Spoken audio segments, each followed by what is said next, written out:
Good morning, dear students. Once again, welcome to civics class. Dear students, we are learning about the President of India and his various powers, no?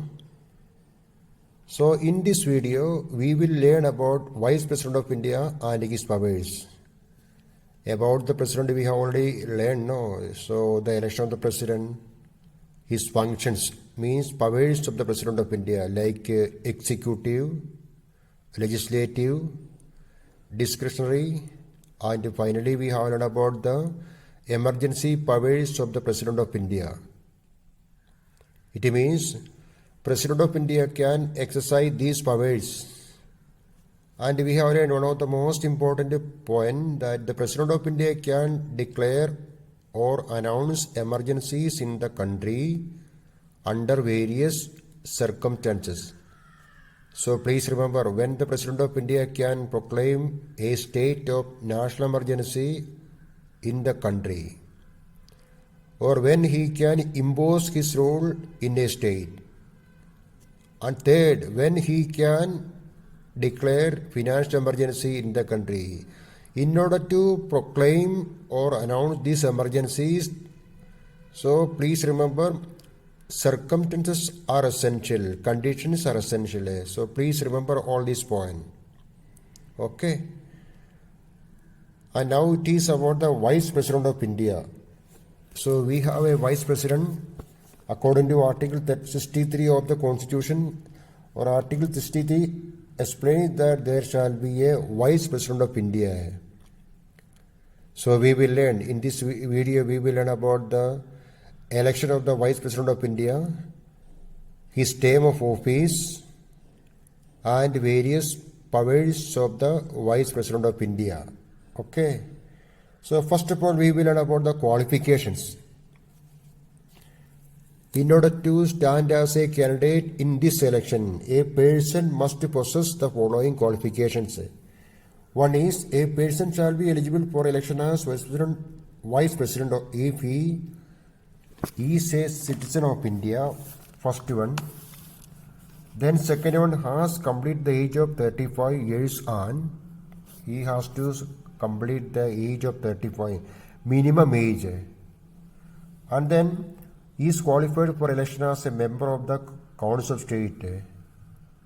Council of State means Rajya Sabha, no? That a person must possess all the qualifications for the election of the Rajya Sabha. Okay. And then a person shall not be eligible for election as Vice President if he holds any office of profit under the Government of India or Government of any state, or under any local or other authorities subject to the control of any of the said governments. Qualifications. That a person cannot possess or cannot hold an office of profit. So already we have learned what is an office of profit, no? Okay. So please remember the essential qualification that a person needed to stand as a candidate in this election of the Vice President of India. And then election. In an electoral college consisting of the members of both those of Parliament elects the Vice President. So please remember, in order to elect the Vice President of India, there is an electoral college. And who are the members of this electoral college? You have to write, all the members of the Parliament, means both the elected and the nominated members can cast a vote in this election. Okay. So in order to elect the President of India and the Vice President of India, okay, there are electoral colleges, but one difference is there, no? So we have learned who elect the President of India. All the elected members of the Indian Parliament and the elected members of the legislative assemblies of our country are the members of the electoral college which elect the President of India. In this election, nominated members of the Lok Sabha, Rajya Sabha, legislative assemblies cannot cast a vote. Okay, so please remember that. But in this election, which election? Election of the Vice President, all the members of the Parliament only all members of the Parliament of India can cast a vote. In this election, the MLAs of our states have no role. So please remember, members of the Parliament of India elect the Vice President of India. Okay? Or we can say, in order to elect the Vice President of India, there is an electoral college which consists the members of the Indian Parliament. Okay? And the election is held in accordance with the system of proportional representation by means of the single transferable vote. The voting at such an election is by secret ballot. Each nomination paper should be proposed by at least 20 electors, and other 20 electors should second the same. It means 50 members of the electoral college have to support his nomination paper. Earlier the requirement was 5 plus 5, 10 only. Now it is 50. Okay.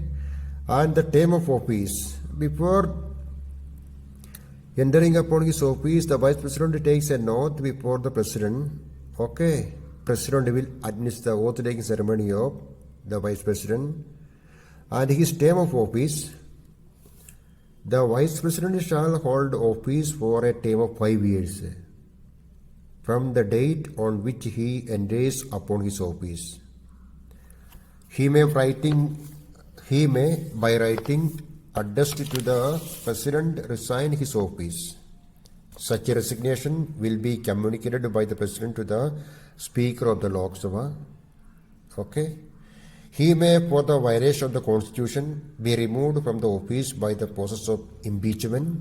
The Parliament can impeach the Vice President from his office if he violates the Constitution of India. He shall continue to hold office notwithstanding the expiry of his term until his successor enters upon his office. Okay. So once again, Vice President of India is the second highest constitutional office in the country. So please remember this point. Vice President of India is the second highest constitutional office in the country. He serves for a 5-year term, but he can continue to be in office irrespective of the expiry of the term until the successor assumes office. Okay. So term of the Vice President of India is 5 years. And now we will learn about the powers and functions. Chairman of the Rajya Sabha, chairman or chairperson, the presiding officer of the Rajya Sabha. The Vice President of the Indian Union acts as the ex officio is a Latin word by virtue of, it is the English translation, chairman of the Rajya Sabha. In this capacity, he regulates debates and proceedings of the House and decides the order of speeches. So like the Speaker of the Lok Sabha, no? So there is a presiding officer in the Rajya Sabha also. So Vice President of India acts as the chairman of the Rajya Sabha. Okay, Vice President of India acts as the chairman of the Rajya Sabha. It means during the meeting of the Rajya Sabha, he will preside and he will control or conduct the meeting of the Rajya Sabha. That is the meaning. He may suspend or adjourn the business of the House in case of grave disorder. He issues directions to the chairman of various committees in all matters relating to the working of these committees. So, Vice President of India and his most important power, what is that? He will act as the chairman of the Rajya Sabha. Chairman means Adhyaksh, we can say. During the meeting of the Rajya Sabha, the chairman of the Rajya Sabha has to preside. So, Vice President of India will act as the chairman of the Rajya Sabha. Okay, please remember. The Vice President gets no salary as the Vice President. Whatever is paid to him is only in the capacity of the chairman of the Rajya Sabha. In his absence, Deputy Chairman, who is elected by the members of the Rajya Sabha, heads the Rajya Sabha. Okay. If the chairman of the Rajya Sabha is absent during the meeting of the Rajya Sabha, then there is deputy chairman. No, he will act as the chairman. Here one point. In Lok Sabha, there is speaker and deputy speaker. We already learned who elect the speaker and the deputy speaker of the Rajya Sabha. Sorry, Lok Sabha. And here, it is about Rajya Sabha. So, like the Lok Sabha, in Rajya Sabha also, there are two presiding officers, chairman and the deputy chairman. Here one question to you. Who elect the chairman of the Rajya Sabha? Who elect the deputy chairman of the Rajya Sabha? So, Vice President of India will act as the chairman of the Rajya Sabha. Already we have learned who elect the Vice President of India. And in the case of election of the deputy chairman of the Rajya Sabha, members of the Rajya Sabha can elect a deputy chairman from among themselves. Okay, please remember. And now another function of the Vice President of India, taking over as the President. The Vice President takes over the office of the President under the following situations.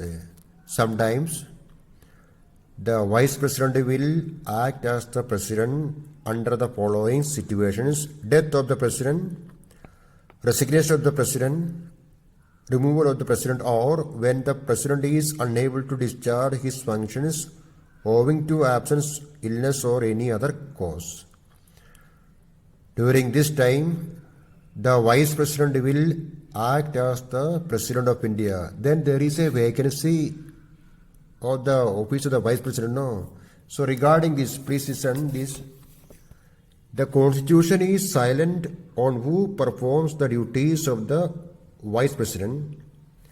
When a vacancy occurs in the office of the Vice President of India before the expiry of his term, or when the Vice President acts as the President of India, Constitution is silent about this. Okay. Then the only provision in the Constitution is with regard to the Vice President's function as the chairperson of the Rajya Sabha, which is performed during the period of such a vacancy. The deputy chairman of the Rajya Sabha or any other member of the Rajya Sabha authorized by the President of India.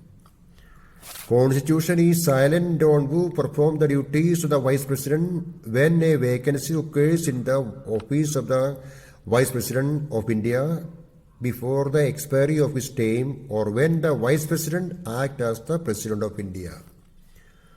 So here the Constitution is silent, no? There is no clarification about this in the Constitution. And please remember, if the Vice President is act as the President of India, he will get the salaries of the President and other allowances all. He will receive that one when he act as the President of India. Okay, so please remember, in the event of President's death, resignation or removal, Vice President will act as the President and entails upon his office until a new President is elected.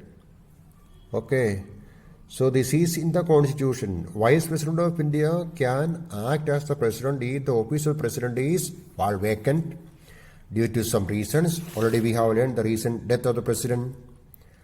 Okay, resignation of the President. Then removal of the President. We have learned Parliament of India has the privilege or power to remove the President of India from his office if the President of India violates the Constitution. We have learned it is known as the impeachment. Please remember what is impeachment motion. Okay. What is the need for, or what is the purpose of this impeachment motion? Impeachment. Parliament has the power to remove various officials from their office through a motion, and this is known as impeachment, but there should be reason. If the President or Vice President violate the Constitution, Parliament can move with this motion after discussions in the Lok Sabha, Rajya Sabha. Both the House have to pass this one, no? Then only there is impeachment. So dear students, we have completed this lesson. So please revise the lesson. Okay. And in the next video, I will start another lesson. Okay, so revise and learn the lesson. Thank you.